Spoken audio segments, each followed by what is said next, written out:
Assalamualaikum warahmatullahi wabarakatuh. Pada kesempatan kali ini, saya akan bereaction video yang diunggah oleh Haidar M. Nasution. Video tersebut membahas cara kerja OSI Layer. Mari kita simak videonya.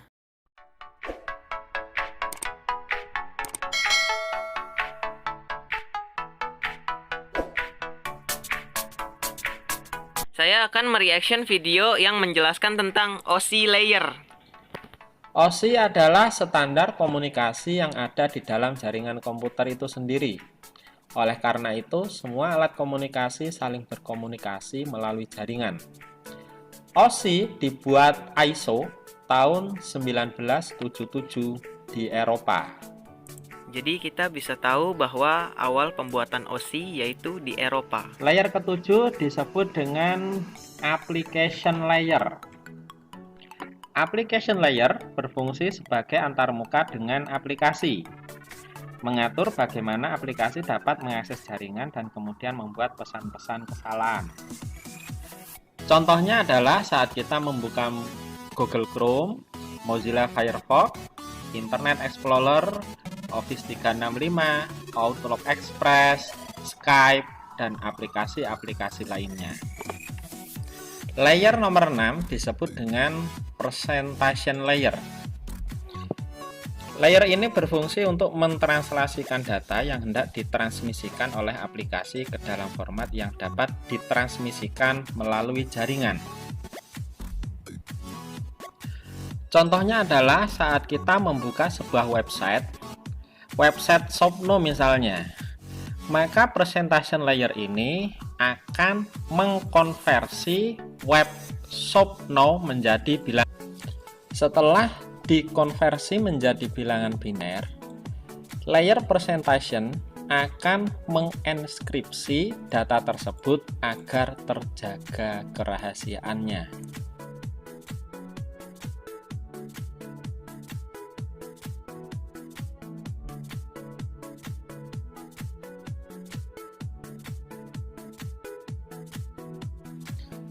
Layer nomor 5 adalah session layer. Session layer ini berfungsi untuk mendefinisikan bagaimana koneksi dapat dibuat dan dipelihara atau dihancurkan. Contohnya adalah saat kita masuk ke websitenya internet banking, saat tidak melakukan aktivitas apa-apa, maka akun kita akan dikeluarkan. Layer nomor 4 adalah transport layer. Transport layer ini berfungsi untuk memecahkan data ke dalam paket-paket tersebut, sehingga dapat disusun kembali pada sisi tujuan yang telah diterima. Contoh protokol yang menggunakan layer transport ini adalah TCP dan UDP. Contoh penerapan dari layer ini adalah saat kita mengirimkan email dan ternyata jaringan kita putus, maka kita disuruh mengirim ulang email tersebut.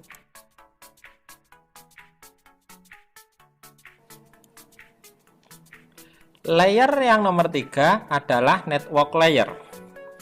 Network layer ini berfungsi untuk mendefinisikan alamat-alamat IP, membuat header untuk paket-paket, dan kemudian melakukan routing melalui internet walking dengan menggunakan router dan switch layer 3. Kemudian mencarikan rute mana yang terbaik atau yang tercepat agar paket data sampai ke tujuan.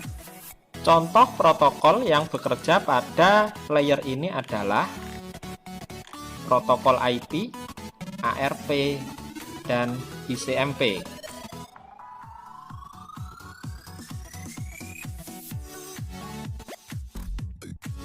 Layer nomor 2 disebut dengan data link layer. Data link layer ini berfungsi untuk menentukan bagaimana bit-bit data dikelompokkan menjadi format yang disebut sebagai frame.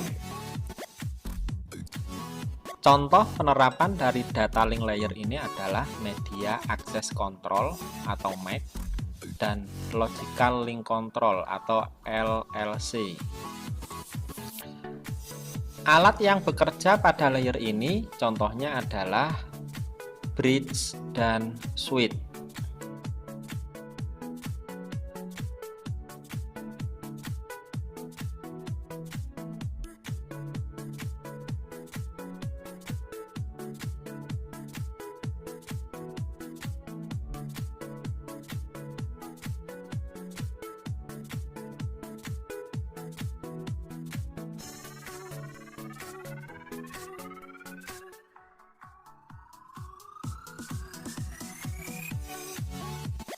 Layer nomor 1 adalah physical layer.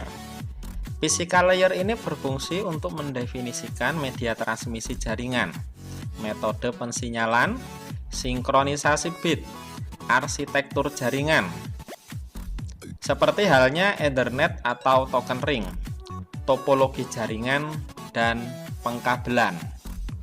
Contoh penerapan dari physical layer ini adalah saat kita mengirimkan data menggunakan media kabel fiber optik maupun kabel RJ45. Contoh alat yang bekerja pada physical layer ini adalah LAN card. Model referensi OSI ini sangat bermanfaat sekali karena sebelum ditemukannya OSI, komputer IBM dan komputer Apple tidak akan bisa berkomunikasi.